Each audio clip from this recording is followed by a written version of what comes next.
It's not actually showing me. So I would say that it's unlimited, that the two of you could create something with unlimited abundance if you work together. So imagine that, right? Without envy. Finally, without envy. Hello, Connective. Welcome back. If you're new to my channel, welcome. Subscribe, comment, and like without smashing anything, and let's get into this energy. This is a collective reading for Scorpio. Scorpio, we've already pulled your overlying and underlying energies. Just want to get some messages out of the energy oracle before we talk about what we already see on the table. Also, Scorpio, we're not going to do an extended reading for this one. I have some things to do on the back end of my stuff, so we're going to spend probably a couple months without the extendeds. So I'm bringing back the blind spot because I don't want to let it go. So we're going to do we're going to pull a blind spot in the general reading for this one. Okay. Let me see what comes out here for the energy oracle, and then we'll show you the overlying and underlying energy. So I guess I should probably just, since we're not there yet, give you a little context on this. Yes, of course.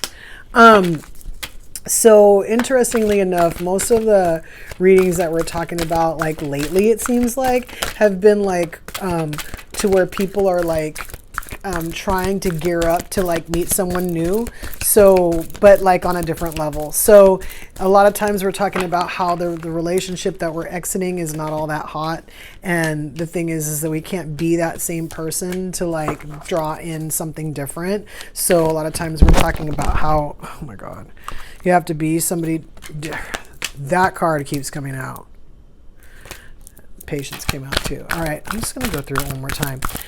We're talking about being somebody different to attract somebody different kind of thing. So a lot of times like the vibration matching the other person's vibration or whatever. And we're always talking about, oh, what do you have to do to bring these, get these people to come in or whatever. I think we're good with these cards. And so that's what we've been talking about mostly. Like I feel like both Cancer and Pisces had a reading like that.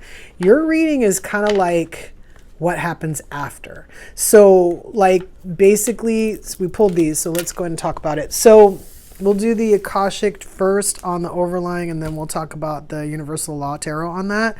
So the King of Scrolls came out for the Akashic for the overlying energy, and also the King of Forces came out. So we always say it could be a king, could be a queen, could be a man, could be a woman. Most of the time we're talking about the masculine and feminine energy of whatever it is that we're discussing. So in this case, the King of Scrolls would be like someone who's going to kind of come with wisdom, like come to help kind of thing, like a reinforcement, somebody who's got like knowledge or, like a strong like a spiritual background kind of. So this could be you and this could be someone else. This could be you or this could be someone else. It could be in a relationship. It doesn't have to be a romantic relationship. It can be family. It could be a friend, whatever. So then also the King of Forces. So the King of Forces is kind of like this calming, like stable energy, right? And also like enlightened. So both of these cards, it's kind of like what we've been saying. Oh, if you want to be, be who you want to attract, that kind of thing. Well, these people are a match for each other. So if you're not this one, you might be this one. If you're not this one, you might be this one. You don't have to be either one. These people could be coming towards you. So if that's the case, you might have two separate people coming towards you to either help or guide or support, something of that nature, right? But I would be willing to bet that you're one of those two. And then or both. And then we have the law of power. Remember the truth of who you are. So this is again kind of like, you don't need to be reminded because you sort of already know, because you got yourself to the point where you've manifested this. Somebody who's exactly like you in a sense. They are different, but they're of your caliber. So then we have the law of individualization. Shine your unique light bright. So because we're sort of talking about, this is all overlying energy, by the way, because we're sort of talking about how like, oh, this person's going to come or this person's coming, make sure you match their vibrations so you can be of them, so you can be together, blah, blah, blah. Like now we're at a point where we're there And so these cards are sort of telling me that because you're not used to having a, like, I was going to say a relationship with integrity, for lack of better words,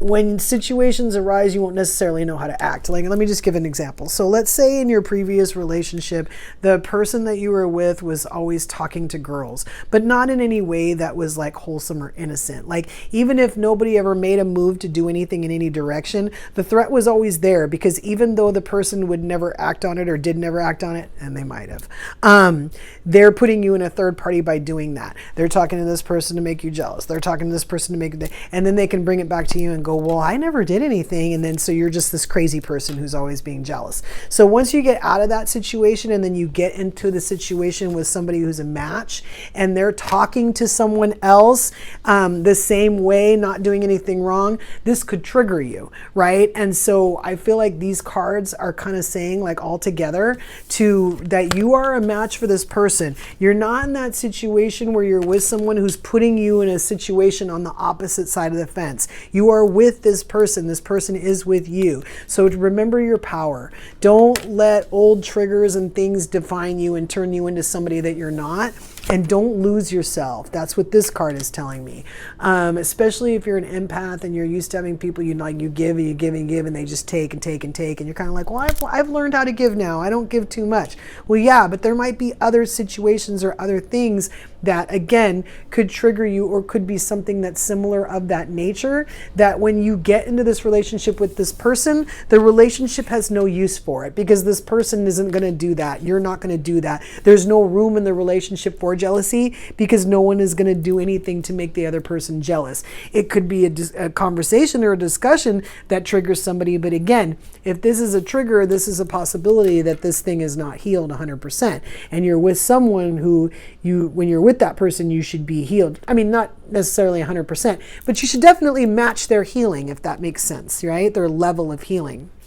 And then you have the ascent. So this is your underlying energy. This is the 7 of Keys. So this is kind of like you're at this point where you've kind of grown so that you can meet this person so that you can have a better relationship. But then where do you go from there, right? Because you don't want to go down from there. You don't want to go into a downward spiral with this new person. So you got to go up, right? So you have 3 universal law cards that came out for the underlying energy. One of them is the law of polarity. The moment that you judge anything as good or bad, you set the universe into motion.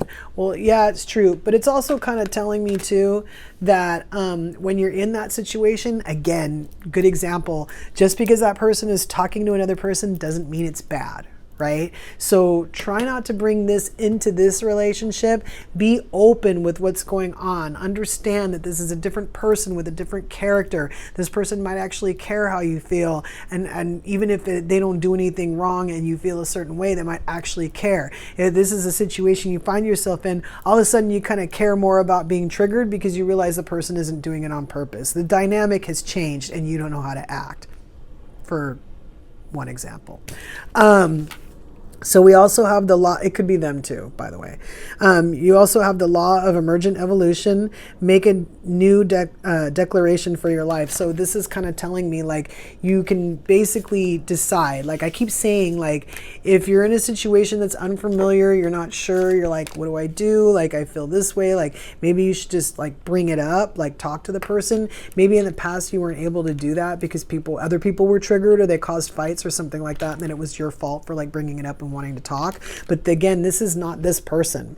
So you do need to say, when talking to so and so today, I felt a little, something. And, this person, will probably be mindful and like including you in this conversation, or just being mindful in general about how certain things look, or, maybe just being mindful of your triggers. Sometimes that's all it takes. When you're with somebody that cares about you and you care about them, nobody has to be perfect. Everybody should just accept everybody for who they are, realize that they're good enough for each other, and then move forward without all the BS that some people try to bring to feel important in relationships. You guys are equals now. You're finally in a relationship where you're equal. If you're not in it now, it's coming. And then you have the law of allowing. Stop trying to fix, change, or control anyone. So I'm not really picking this up as fixing, controlling, or changing anyone, except for the fact that, again, of coming into these triggers and being like, well, I want him to stop doing that, or I want her to stop doing that. You know, again, sometimes you can just be comfortable enough in a situation to just let it be, right? Just let it be what it is. If there's nothing really negative happening, the only negative things that are happening are in your head, you might want to consider letting it be. And then, so we like to go for the angels first. I only got one. Okay, so the angel of strength. We don't usually need the angel of strength unless we're going through something. We're obviously going to prevail because we have the victory card, right? I do consider, this is the patience card, but I see this giant angel in this card, so sometimes I kind of consider it to be like the angel of patience, or maybe you need patience, and so this angel is coming in to help you do that. You need to be patient with yourself, but again, if this is the other person that might be getting triggered or something to that effect, it could be both of you. You both might need to be patient with yourselves and with each other.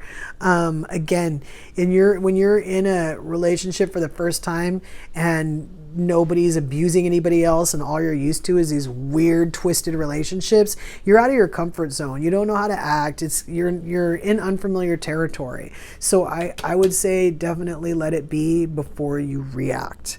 And then so we have the door to spirit. So this is telling me a lot of times spiritual awakening. It doesn't have to be spiritual awakening in this sense. Again, it's just kind of coming up like as a match of two people who want to have like a higher relationship. They don't have to consider themselves to be like in an active spiritual awakening like I always say.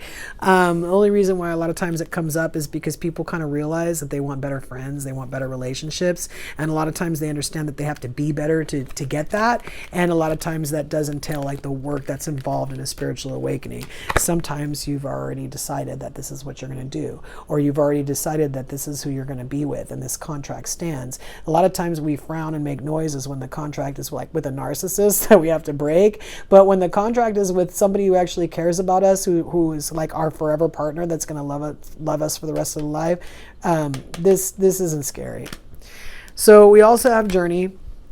It is going to be a journey. You're going to continue to learn all the time. It's not like you're going to wake up one day and say, oh, I got this relationship thing wired. Chances are if you're with somebody that's of the same caliber as you and you're both trying to grow, or you had to grow to get here, chances are you're both going to keep growing, or someone is. So a lot of times people say, oh, we grew apart. Yeah, one person probably grew and the other one didn't. This is one of those situations where you can actually grow together. You can communicate and have discussions about what we like and don't like in our relationship without people getting angry, without people being petty, without people doing stuff to make other people jealous. When we just concentrate on each other and you treat each other with integrity and love, and then we actually like literally allow how does that make us feel? Because we don't know. We've never been there. We probably have never seen it either. We might have seen it. Sometimes we can look at our parents and say, oh, okay, this is what it looks like when you're together for 60 years. Maybe it does, maybe it doesn't. Again, this is going to be a totally different situation than anything you might have seen before. Just because a lot of times you don't see like characters of this caliber. Like this is what kind of like what we've been talking about. A lot of times we've, as empaths, have been bringing it. By the way, the empath card is here. The Magician in the Mirror. So you're probably an empath. We got this door to spirit here. So on a spiritual awakening, we got this evolution, this higher relationship here with reminding us of our power. And then we have the ascent. And envy. Envy is here. So again, this is a lot of times the past sneaking in, trying to kill what we're trying to have. Maybe it's just residual energies. It could be. But if it is, it could be something that we're bringing again with our triggers. If we're being triggered, we're not totally healed from whatever we're being triggered from. If we have multiple triggers, then we need to watch that, because again, that's like a powerless move to be throwing a fit all the time in a situation because it's not going the way you want. You need to recognize that you and them are the same, that polarity can exist. It's okay for someone to be masculine and somebody to be feminine. It's even okay for both people to be feminine or both people to be masculine, or for them to every once in a while switch roles, right? Just be, like I said, letting it be, letting people be who they are. We have masculine and feminine energies, and then we have how people really are. We have a mixture of masculine and feminine energies. Or, you know, sometimes people look at relationships and they think, well, one person's supposed to be like this and the other person's supposed to be like this. Okay, well, these lines are blurred now, and I'm not just talking about gender. I'm talking about roles and all kinds of other shit that makes relationships work. When people say, oh, okay, well, I need to do this, or I can't do that, or this isn't going to work for me, and then whatever works is what works. People can't look from the outside and make judgments. Anybody ever says, oh, you should do this, you should do that, they probably should be a fly on the wall at your house for a while before they start making statements like that, because nobody ever really knows. You can look at your parents and think that was perfect, and there could be stuff happening behind closed doors. Some people never talk. They don't get triggered. They don't say anything you don't know. So you only know about your stuff, and when you're working on your stuff and they're working on their stuff, the relationship is strong no matter who from the outside wants to bring envy. It doesn't matter. And usually people give up because they can't affect the relationship. They realize that real quick, and sometimes they even feel like they look stupid and they stop. You have financial constraints here. So a lot of times, again, this is kind of stuff we're bringing from before. You might not have any problems with financial constraints, but you might have had to clean up some stuff from the past that's gone now. It could still be around. And then we have the thinking woman. So sometimes we make a little bit of money, like we you know, we're not hurting or whatever, but we're still blocked. So the possibility is always there that something like that could be happening. Let's ask Alice what's going on. Alice will most likely talk to us about our previous relationship, what we're being triggered from, or what we went through, or what we're trying to heal. It's weird. I didn't expect this this type of reading, but you know, we've been talking about it. We've been talking about, oh, this person's coming, you want to match their energy, you want to be who you want to attract, you want to do all this stuff, and this is like literally like, you attracted this person, now what are you supposed to do with them? I hadn't thought about it. I want 2 more cards. I have 1 more. Thank you. Yeah. All right. Okay. All right. Cards are helping us out a little bit today. Okay. So this is no need to fear. Remember how powerful you are. Again, being reminded about your power. Is it on the table 3 times? I don't know, but it's here. I feel like it's on the table 3 times. Declaration for your life. All right. So mortality. So life is brief, bright, beautiful, and yours to live. So this is usually the ending of something. I mean, we have this contract here. We have this journey. We have financial constraints, and we have envy. We're not bringing this. I mean, we might have it right now, but we're not bringing all of this. This is something that we experience that we're trying to get away from. That's what this journey is. We are going to be victorious on this. It might be a little bit of work, though. I mean, I don't see anything too painstaking on the table. I mean, I have fear, but, you know, also I have somebody by my side that's willing to, like, help me through this, to be compassionate enough to understand that, you know, I've been through some stuff just like they have, right? We have laws, not justice, rules that are not fair. So sometimes we're coming from this and we don't understand, and we think, like, the next game that gets played, we're going to lose. You know, it's like ingrained in us. It's not fair to that other person for you to think that way. So let stuff like that go. Literally, let it go. The law of allowing is like letting things flow in, but Sometimes they always say, oh, we have to let stuff go, we have to release. Yeah, we have to release the attachment to this junk that we want to bring. We don't realize we're attached to it because we're like, well, I wouldn't bring that, I wouldn't want that. But we don't know what life is like without it. This could be very scary, getting into something like this, like realizing, like maybe you were trying to like be in something like with somebody the whole time, but nobody ever wanted to commit to you. And then all of a sudden you find somebody who's willing to commit to you. And then all of a sudden you're like, whoa, did I really want to commit? Like, how do you know? Because you've never been able to commit before. How would you even know that that would be an issue until you finally stare somebody in the face who matches you, and then you kind of go, oh, I guess I know what this means now. So don't feel bad if you're having realizations in a good relationship and it's scaring you. Well, I would say don't have fear, but it would be normal. And we have uncertainty. Choose who you will become. You do not have to be that person that gets triggered. You don't have to be that wounded person that's in a good relationship. You don't have to be a person that thinks about anything that happened to you in the past that was bad ever again. You can if you choose, but you don't have to. If you want to heal from it and let it go and move on, do that. If it comes up again and you know, it might come up under a different context, that's understandable. If you know how to deal with it, work through it, let it go, you're better off. And especially if your partner is going through something similar, you know, and you've figured that out, at least to a point, you can help them, or they can help you if it's vice versa, or you can help each other if you've got some experience, both of you.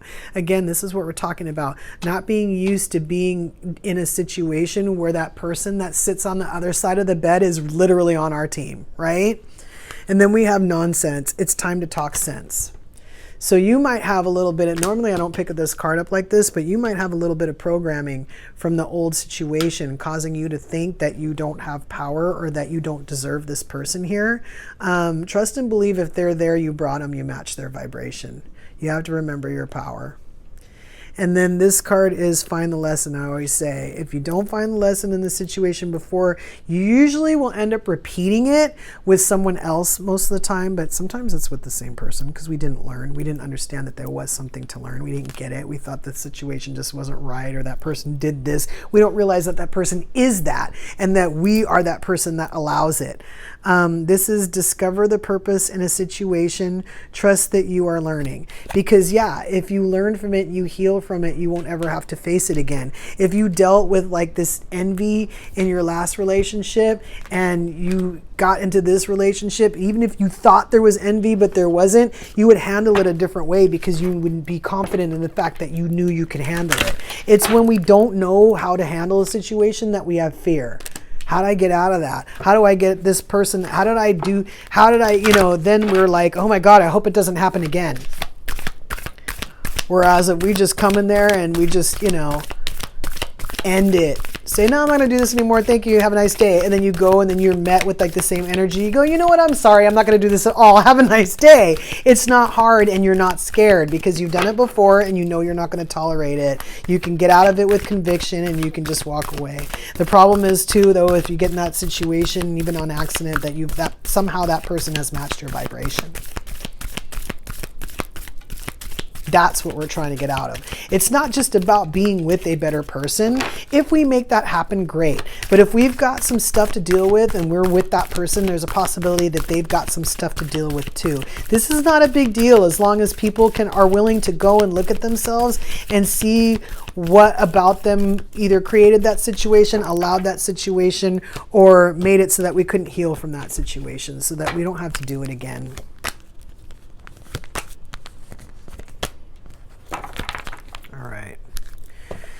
So we have first quarter moon in Cancer, push through any insecurity. This is what we're talking about. When you're in the situation, you know, you're with a good person, don't beat them to death over stuff that's from the past. It might look like it's in it now, you know, it's probably not. It's probably envy rearing its ugly head. First quarter moon in Virgo, assess the situation. Yeah, I mean, I do suggest that you kind of like speak up because again, this person can't read your mind. I wouldn't expect them to, even if they were psychic. You'd want to have a conversation with them. And then you have full moon in Sagittarius, see the bigger picture. Yeah, be fair. Be fair to them. Be fair to yourself. Be fair to your situation. I want to pull the blind spot. Let me see what's going on. What is giving us a hard time about this situation? besides the fact that we somehow manifested a relationship that's a higher relationship that we still have like little tests we're going through.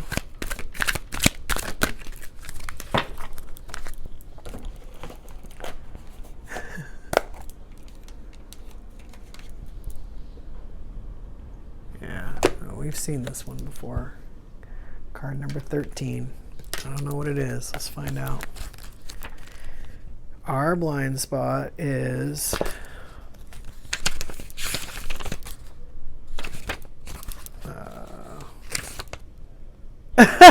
yes, we have gotten this before. Sometimes I see the card before it or after it, and I go, oh, glad it's not that. And then when I saw the card before it, I knew what card it was. Your blind spot is their goodness. You're used to being treated a certain way, and so you get triggered when something looks a certain way.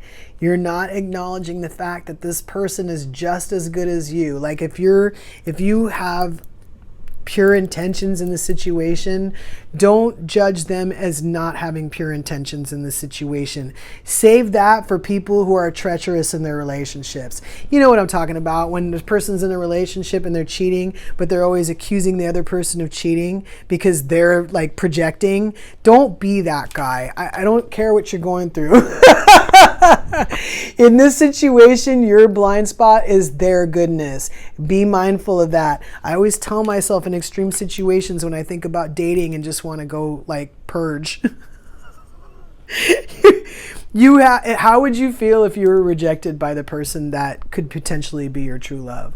Like you didn't even know yet. You didn't even like, how would you feel if you bumped into somebody and they treated you like you were on America's Top Model? Like this is what we're talking about. Don't do that. Have the compassion, have the patience, understand that you will get through this with, more than what you usually get through stuff. It's not going to be like fight or flight or survival mode with this person. So don't make it that.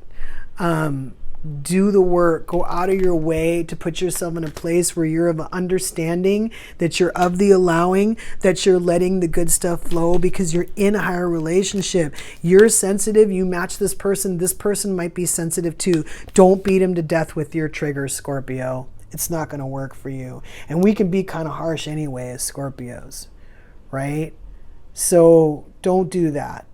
If your blind spot is their goodness, I submit to you that you need to find out how good this person is before you bring up anything or accuse them of anything or even kind of allow yourself to be triggered.